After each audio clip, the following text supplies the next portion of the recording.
ကျွန်တော်လင်းလို့ဟာထူးခြားတဲ့ဝေဒနာတစ်ခုခံစားနေရသူပါအဲ့ဒါကတော့ရုပ်ရည်တွေကိုခွဲခြားမရတာပါပဲလူတိုင်းကတွေးပြတ်မတက်ကြောက်လန့်နေရတဲ့တွေးဆုံးသူတို့တမီတရေမဟာကျွန်တော်မျက်လုံးထဲမှာတော့ချစ်စရာကောင်းတဲ့မိန်းကလေးတစ်ယောက်လိုဖြစ်နေပါတယ်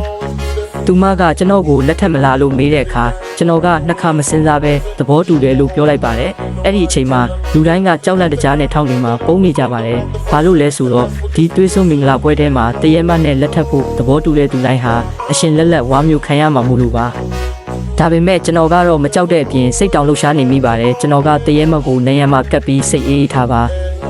ငါခဏလေးပဲလုံမှာပါလို့ပြောလိုက်တဲ့အခါတရေမကိုတိုင်းတောင်ဘာလို့ရမှန်းမသိပဲတုံ့လှုပ်သွားပါတယ်ကျွန်တော်ကသူမရဲ့အဝတ်စားတွေကိုဆွဲချုပ်ဖို့အထိရဲတင်းပြလိုက်တဲ့အခါမှာတော့သူကဘာလို့အခုထိမတည်သေးတာလဲဆိုပြီးဘေးကလူတွေအံ့ဩကုန်ကြပါတယ်တရေတွေရဲ့စွမ်းအားဟာလူတွေရဲ့ကြောက်စိတ်ပုံမှာမူတည်တာပါဒါပေမဲ့ကျွန်တော်စီမှာကြောက်စိတ်တူးညတော့မရှိတဲ့အပြင်သူမကိုအသေးရနေတာကြောင့်တရေမရဲ့စွမ်းအားတွေကကျွန်တော်အပေါ်အလုံးမဖြစ်ပါဘူးဒေါသထွက်သွားတဲ့တရေမကကျွန်တော်လက်ပင်ကိုညှစ်လိုက်ပေမဲ့ကျွန်တော်ကတော့သူမရဲ့နှက်ခမ်းကိုခိုးယူနှိုင်းဆိုင်လိုက်ပါတော့တယ်အဲ့ဒီအချိန်မှာပဲစနစ် system ကနေ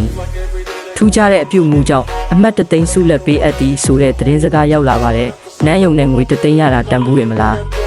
ရှက်ပြီးဒေါသထွက်သွားတဲ့တရေမကကျွန်တော်ကိုအခန်းပြင်ကိုကန်ထုတ်လိုက်ပါတယ်ကျွန်တော်ထွက်သွားပြီးနောက်တောင်းဆိုတဲ့လူတစ်ယောက်ကလည်းနန်းရင်အမှတ်ရမယ်ထင်တဲ့တရေမစီပြေးသွားပေမဲ့ချက်ချင်းပဲအသက်ခံလိုက်ရပါတယ်အခန်းပြင်ရောက်သွားတဲ့ကျွန်တော်ဟာနောက်ထပ်ပြဿနာတစ်ခုနဲ့တိုးပြန်ပါတယ်အဲ့ဒါကတော့ဒီဂိမ်းထဲမှာအဆင့်မြင့်ဆုံးစွမ်းတရဝဖြစ်တဲ့ Underworld Link King ပါပဲတခြားသူတွေကတော့အသက်လူပြေးနေကြပြီးကျွန်တော်ကိုအစာကျွေးဖို့ကြိုးစားနေကြပါတယ်ဒါပေမဲ့ကျွန်တော်မျက်လုံးထဲမှာတော့အဲ့ဒီချင်းသေးကြီးဟာချစ်စရာကောင်းတဲ့ကြောင်ကလေးတစ်ကောင်လိုပါပဲကျွန်တော်ကအဲ့ဒီကြောင်ကြီးကိုအတင်းပုတ်တက်ပြီးဆုံးမလိုက်တဲ့ခါမှာတော့တစ်ကဘာလုံးကအအောတုံလှုပ်သွားရပါတယ်ချင်းသေးကြီးဟာကြောက်စရာတရဝအဖြစ်ကနေကျွန်တော်ရဲ့အိမ်မွေးကြောင်လေးလိုဖြစ်သွားပါတော့တယ်